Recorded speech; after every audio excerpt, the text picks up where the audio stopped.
Sainte-Anne dorée, Yves Nicolazic.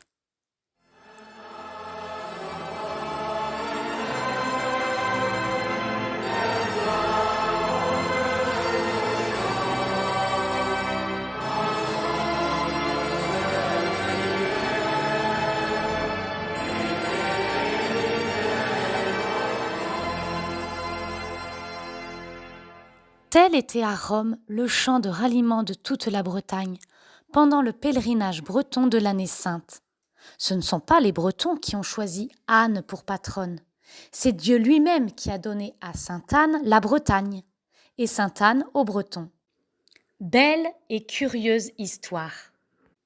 Il y a fort longtemps s'élevait au village de Ker-Anna, dans l'actuel Morbihan, une chapelle dédiée à l'aïeul de Jésus. De cette chapelle, détruite vers l'an 700, il ne resta dans les siècles suivants qu'un souvenir de plus en plus vague. Des vestiges de plus en plus rares au champ du Bosséno. Une nuit de l'année 1623, Yves Nicolazic, cultivateur au village de Ker-Anna, est éveillé par une clarté qui remplit sa chambre. Au milieu de cette grande lumière, il voit une chandelle allumée. 6 semaines plus tard, même chose, cette fois au Bosséno. Souvent encore, Nicolazic trouve sa chambre illuminée par le mystérieux cierge. Le plus fort est que lorsqu'il rentre à la ferme à la nuit tombée, la chandelle de cire marche à côté de lui pour éclairer son chemin.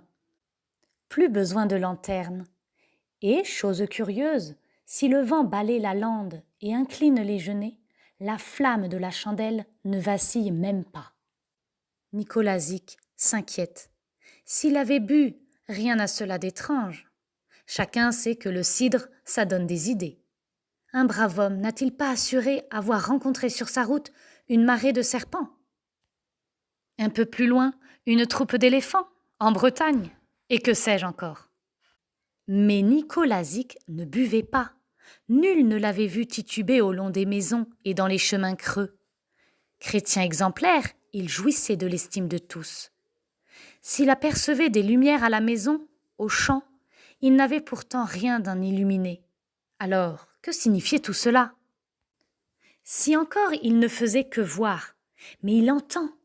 2 fois en 5 semaines, à l'endroit de l'ancienne chapelle, il a été charmé par des chants angéliques accompagnés d'une musique agréable et d'une intense clarté qui éclairait jusqu'au village, à 100 mètres de là. Sainte-Anne. Un soir, Nicolazic s'en va chercher ses bœufs auprès de la fontaine. Mais impossible de les conduire à l'abreuvoir. Les bêtes refusent d'avancer. Un tel entêtement serait permis à des ânes. Comment l'expliquer chez ces bovins dociles à l'aiguillon? On sent qu'un obstacle les arrête. Nicolazic aperçoit alors une belle dame toute vêtue de blanc. Et quel blanc de neige! Et rayonnant une telle clarté qu'on y voit comme en plein jour. Elle ne dit rien. Saisi, Nicolazic et son beau-frère Jean Leroux se sauvent, quitte à revenir un peu plus tard, chercher leurs bêtes qui, cette fois, ne font aucune difficulté pour s'abreuver et rentrer à l'étable. La dame blanche se montre de nouveau à Yves. Il n'a plus peur. Y a-t-il là de quoi bouleverser un Breton? Silencieux, méditatif, celui-ci pénètre plus facilement que d'autres les réalités de derrière le rideau, ce rideau si épais pour certains, si mince et transparent pour d'autres, qui nous cache l'au-delà, rideau qui pour tous se déchirera à la mort, comme à la mort de Jésus s'est déchiré du haut en bas le voile du temple. Les signes, les intersignes, ça connaît les Bretons. Encore faut-il savoir ce qu'ils annoncent. Un cierge allumé, des clartés, des chants, une dame blanche silencieuse. Nicolazic voudrait percer tout ce mystère. Au lieu de s'y casser la tête, il prend son chapelet et il prie. Il consulte son confesseur. Veille de Sainte-Anne. Par cette belle soirée du mois de juillet, le cultivateur, grand travailleur, rentre tard chez lui. La hâte de manger la soupe ne l'empêche pas, comme d'habitude, de s'arrêter devant le calvaire pour y faire sa prière. C'est tellement sa coutume que ses voisins ont nommé cette croix la croix de Nicolazic. Et pendant qu'il prie, sainte Anne lui apparaît. Il sait bien que c'est elle. Cette fois, il ose la regarder. Frère adoptif de Jésus, n'est-il pas, lui aussi, petit-fils de la bonne aïeule? Elle le traite effectivement en petit-fils très cher, avec tant de simplicité et de bonté. Elle l'appelle par son nom. Elle l'accompagne jusque chez lui. Et lui est si ému qu'il en perd l'appétit. Au lieu d'écouter sa femme, qui lui reproche peut-être de laisser refroidir la soupe dans l'écuelle, il va se jeter sur le lit de paille qu'il s'est arrangé dans la grange pour surveiller la récolte de seigle. C'est le pain de demain, le bon pain noir et nourrissant, si savoureux avec le beurre baratté par la ménagère. Pas plus qu'il n'a pu souper, Nicolazic ne peut dormir.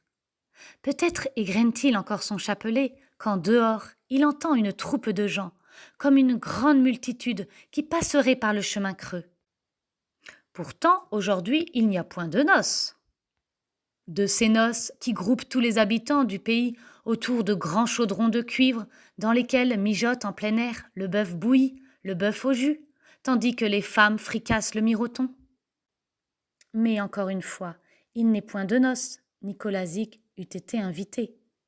Si les fiancés avaient trouvé la porte close, ils auraient dressé contre cette porte un fagot pris dans le tas. Nicolazic aurait compris. Intrigué, il sort voir qui sont ces gens qui passent. Rien, personne. Non mais, perd-il la tête? Il est là, pourtant, bien solide sur ses larges épaules.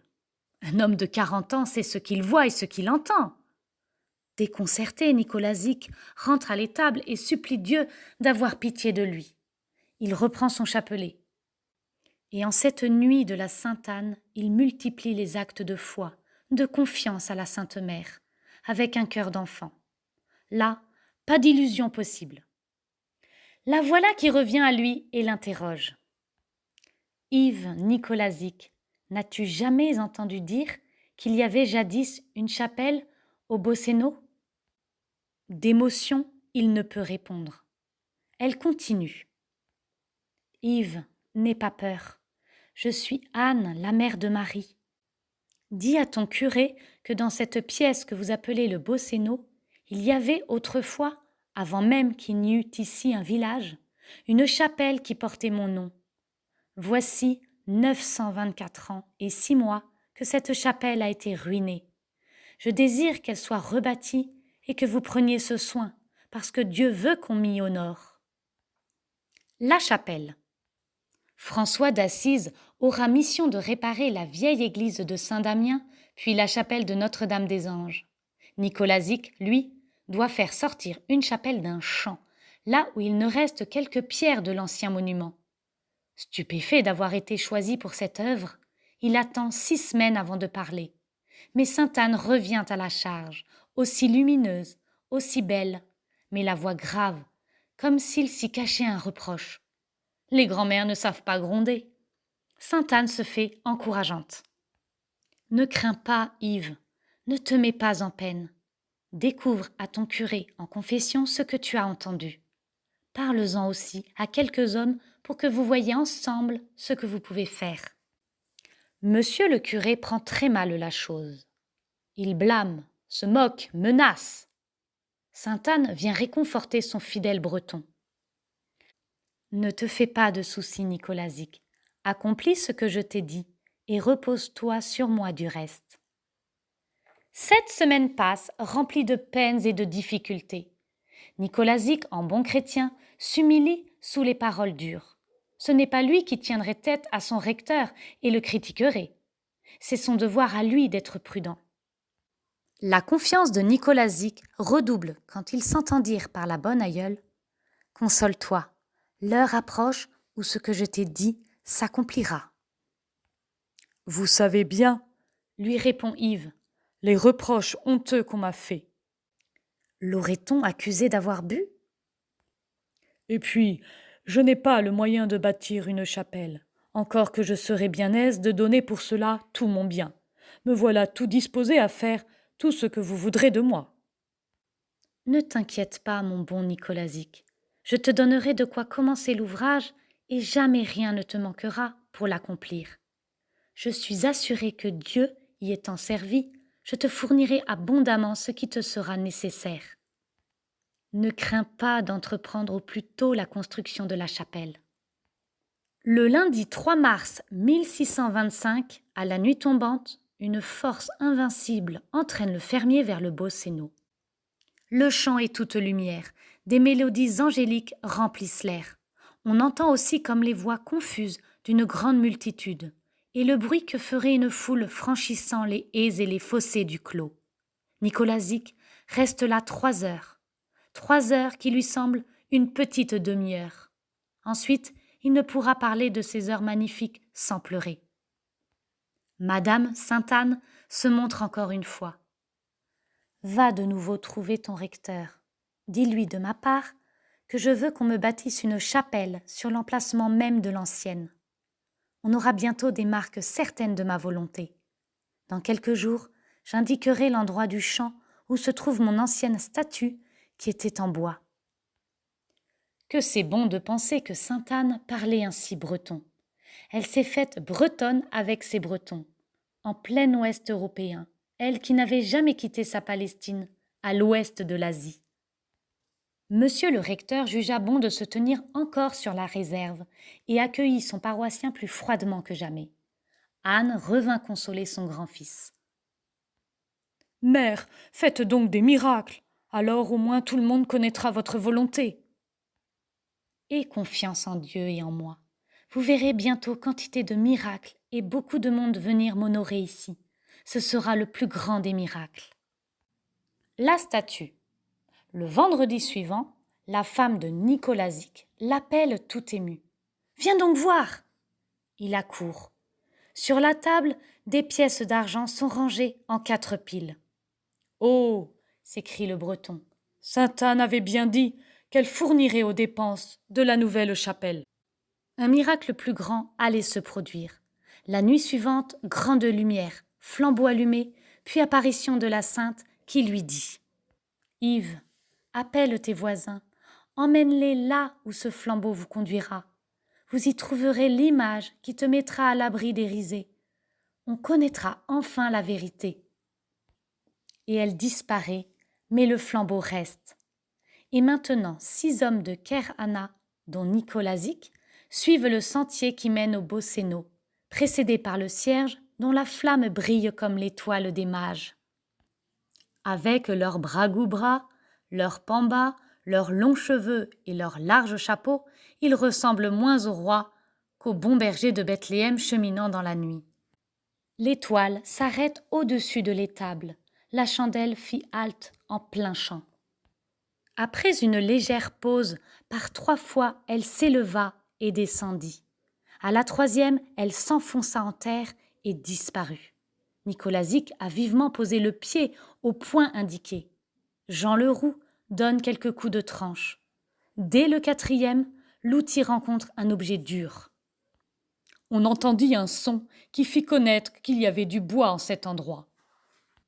C'était la très vieille statue de Sainte-Anne, enfouie là depuis bientôt 1000 ans. Nicolazic n'a donc pas menti, il n'a rien inventé.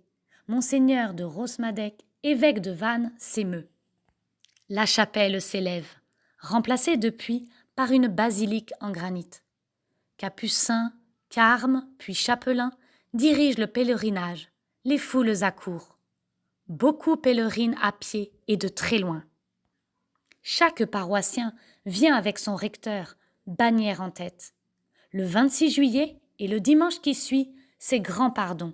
Des évêques président, toute la nuit des pèlerins prient, chantent, entendent les messes, reçoivent les sacrements dans la basilique. Les enfants dorment couchés sur les bancs. Nicolazic ne rêvait donc pas quand il entendait les pieds d'une grande foule marteler le chemin, le son confus des voix. Ces voix qui confondent bretons et français en des milliards d'Ave Maria. Qu'est-ce qui peut charmer Sainte-Anne plus que ces Ave Maria qui réalisent sans fin la gloire de sa fille et de son divin petit-fils ? Si nous pouvions voir Sainte-Anne comme l'a vu Yves Nicolazic, Sans doute la verrions-nous passer, toute blanche aussi, toute bonne et accueillante, bras tendus, parmi ces enfants de Bretagne. Et nous pourrions lui dire « Quelle bonne grand-mère, comme elle aime ses enfants !»